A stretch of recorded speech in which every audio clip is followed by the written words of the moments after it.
Souvent les gens lorsqu'ils arrivent vers le paléo, c'est parce qu'ils ont lu que c'était un régime. Et donc ils se disent, bah voilà, le régime paléo, c'est fait pour maigrir, c'est un peu comme les autres régimes à la mode.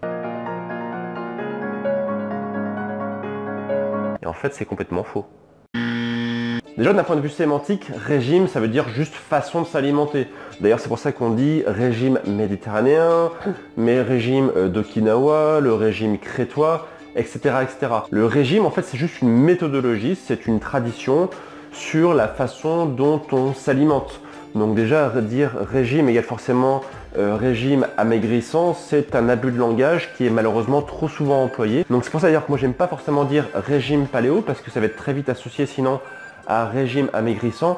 J'aime plutôt dire alimentation paléo ou même mieux modèle paléo tel que Mark Sisson le définit dans son bouquin, justement le modèle paléo, parce que là du coup on a justement une vue beaucoup plus globale, une vue comme on dit holistique du paléo, c'est-à-dire une philosophie qui va bien au-delà de l'alimentation et qui s'occupe vraiment du style de vie. Donc justement le régime paléo, contrairement à l'ensemble des autres régimes, eh bien on n'est pas ici sur un régime à la mode, donc ça j'en ai déjà expliqué sur une ancienne vidéo, je vous ai mis la référence d'ailleurs sous celle-ci, où je vous expliquais justement que contrairement je sais pas, au régime Dukan, au régime, voilà, tous les régimes hyper protéinés ou les régimes amaigrissants qu'on peut lire dans les magazines féminins, le régime paléo en fait c'est pas un régime en soi qui a été inventé par l'homme, c'est le régime de l'homme.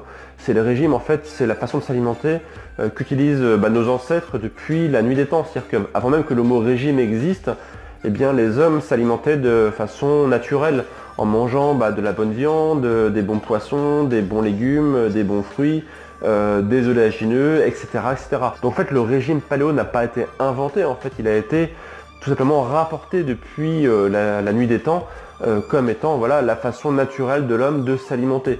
Alors que les régimes, on va dire, modernes sont plutôt faits, eux, eh bien, pour essayer de casser, on va dire, les mauvaises choses de l'alimentation moderne. Quand vous regardez par exemple les régimes amaigrissants modernes, eh bien ils vont essayer de vous faire diminuer par exemple les quantités de gras, alors que forcément le gras ça veut rien dire en soi puisqu'il y a du bon gras et du mauvais gras. Ils vont essayer de vous faire compter les calories parce qu'ils vont dire voilà, en comptant les calories, je vais pouvoir du coup mesurer la balance énergétique entre ce qui rentre et ce qui sort. Et là aussi on verra plus tard on verra plus tard dans une prochaine vidéo que c'est une très mauvaise idée de compter ses calories. Et ce qu'il faut comprendre en fait, c'est qu'avec l'alimentation paléo, si votre but c'est perdre du poids, eh bien oui, c'est possible. Par contre, le point extrêmement important, c'est que c'est pas une finalité en soi. La perte de poids en fait ne va être qu'une conséquence de la remise en fonctionnement normal de votre corps. Il faut savoir que malheureusement, de par notre style de vie, de par notre alimentation, de par notre activité physique qui est souvent pas du tout optimisée, de par notre mode de vie donc justement sédentaire, eh bien notre corps en fait casse son fonctionnement normal. Le métabolisme en fait est beaucoup impacté sur justement son fonctionnement normal et ça amène de très nombreuses pathologies et ça amène justement des dysfonctionnements métaboliques. Notamment il y a un point qui est très connu qu'on appelle le syndrome métabolique, c'est-à-dire en fait c'est une perturbation globale de l'ensemble du métabolisme avec notamment un système hormonal qui fonctionne plus très bien, notamment vous savez les hormones c'est ce qui sert à réguler pas mal de choses dans notre corps et lorsque notre métabolisme eh bien en fait il est en dysfonctionnement, les hormones aussi sont aussi en dysfonctionnement, donc en fait la régulation normale du corps n'est plus assurée. Et ce mot régulation en fait il est extrêmement important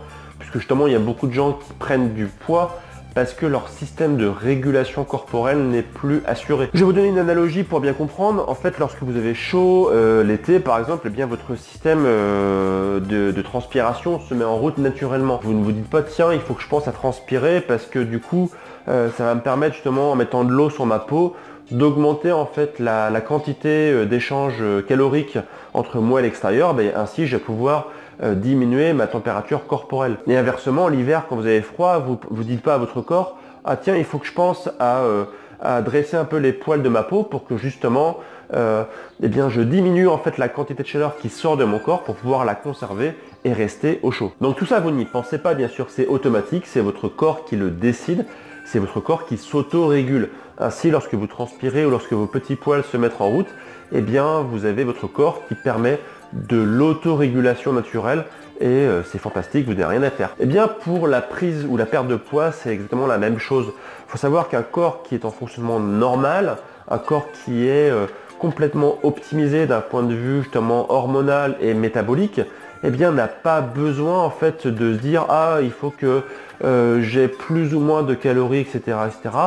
Le système va s'autoréguler, c'est-à-dire que si il y a un jour vous consommez plus de calories que vous n'en dépensez, eh bien votre corps va compenser, par exemple en vous donnant envie de bouger plus ou en augmentant la vitesse de ce qu'on appelle le métabolisme basal.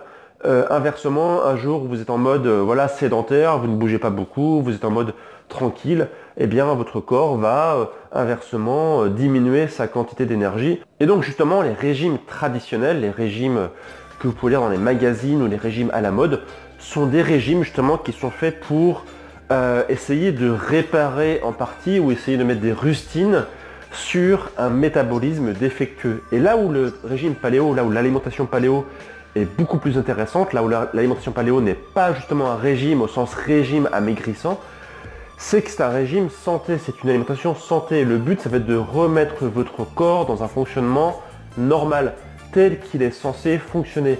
Et c'est là la beauté de la chose, c'est que non seulement vous allez perdre du poids si vous êtes en surpoids, et surtout ça va être une alimentation santé qui va justement résoudre pas mal de pathologies d'un point de vue métabolique, les maladies notamment modernes. Si vous connaissez le régime Seignelay, vous savez que le régime Seignelay et l'alimentation paléo, le régime paléo, sont extrêmement proches. Donc à ce point de vue-là, en fait, lorsque vous mettez en place une alimentation paléo, vous allez essayer de mettre au silence un grand nombre de pathologies modernes, comme par exemple tout ce qui est spondylarthrite, tout ce qui est diabète de type 2, tout ce qui est, voilà, etc., etc. Tout ce qui est maladie de civilisation, maladie moderne. Donc retenez bien que le régime paléo n'est pas un régime amaigrissant, le régime paléo est un régime qui peut faire maigrir si vous êtes en surpoids, mais par contre sa finalité c'est de remettre votre corps en fonctionnement normal et du coup ça va à terme faire disparaître pas mal de pathologies modernes et donc remettre votre corps dans un état optimal. Donc voilà, c'est ce que je voulais partager avec vous aujourd'hui, bien comprendre que le régime paléo n'est pas fait pour maigrir, mais qu'au contraire c'est un régime santé qui est fait pour vous faire conserver une santé sur le long terme. Et contrairement justement au régime qu'on peut lire dans les magazines et compagnie, eh bien le régime paléo, vous n'allez pas le mettre en place juste pour 2-3 mois pour perdre vos 10 kilos en trop. C'est une alimentation, c'est un régime que vous allez conserver toute votre vie parce que vous allez avoir tellement de bénéfices santé que vous allez vouloir continuer jusque la nuit des temps et vous n'allez surtout pas vouloir revenir en arrière parce que revenir en arrière, ça veut dire peut-être reprendre du poids si vous en aviez au préalable, mais surtout ça va être de ramener à la vie des maladies que vous pensiez disparues parce que justement vous risquez de remettre votre corps en mode dysfonctionnement, en cassant son métabolisme et en revenant finalement à la situation dans laquelle sont beaucoup trop de gens aujourd'hui. Voilà, n'hésitez pas à liker cette vidéo si elle vous a plu, à vous abonner à la chaîne YouTube car comme vous le savez, je publie actuellement une vidéo par jour. Et si justement vous voulez mettre en place une alimentation paléo, j'ai mis en place du coup une formation qui vous permet de mettre en action tout ça, de passer à une alimentation santé. C'est une formation gratuite où pendant 1 heure je vous explique tout de A à Z. Je vous ai mis le lien donc sous moi actuellement, ça vient d'apparaître et c'est aussi dans la description et sur le i comme info en haut à droite de cette vidéo. N'hésitez pas à la télécharger, c'est gratuit. Et moi je vous dis à très vite pour de prochaines vidéos. Et d'ici là bien sûr, prenez soin de vous. Ciao!